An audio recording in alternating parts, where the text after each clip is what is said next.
Dans les écoles de journalisme, on appelle ça la règle du mort-kilomètre. Entendez par là que vous serez plus touché par la mort, par accident de la route d'un jeune de votre village ou de votre quartier que par celle de dizaines d'Indiens par une coulée de boue.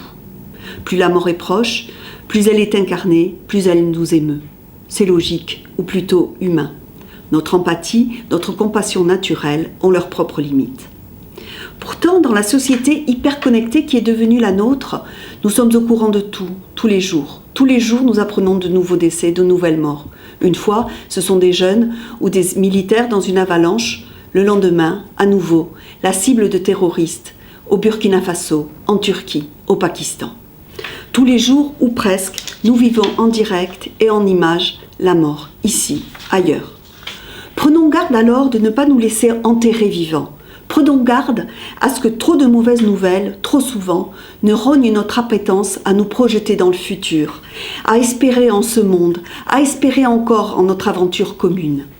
Notre vocation humaine, citoyenne, chrétienne, n'est-elle pas la transformation de ce monde ? Comment pouvoir le faire si nous sommes trop entravés par un excès de désespérance, ou pire, de fatalisme ? Car le labeur ne manque pas, tant il semble de moins en moins possible de se défausser de nos responsabilités sur l'État, de tout attendre de lui. Il n'est qu'à écouter ce qu'on nous annonce à nouveau sur la lutte contre le chômage des jeunes, un refrain que nous avons le sentiment d'avoir tellement et tellement entendu.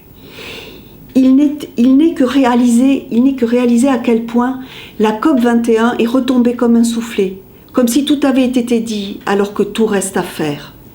Alors, pour ne pas nous décourager, pour ne pas nous désespérer, je vous invite à suivre de plus en plus chaque jour les témoins de vie et d'espérance que sont tant de gens autour de nous.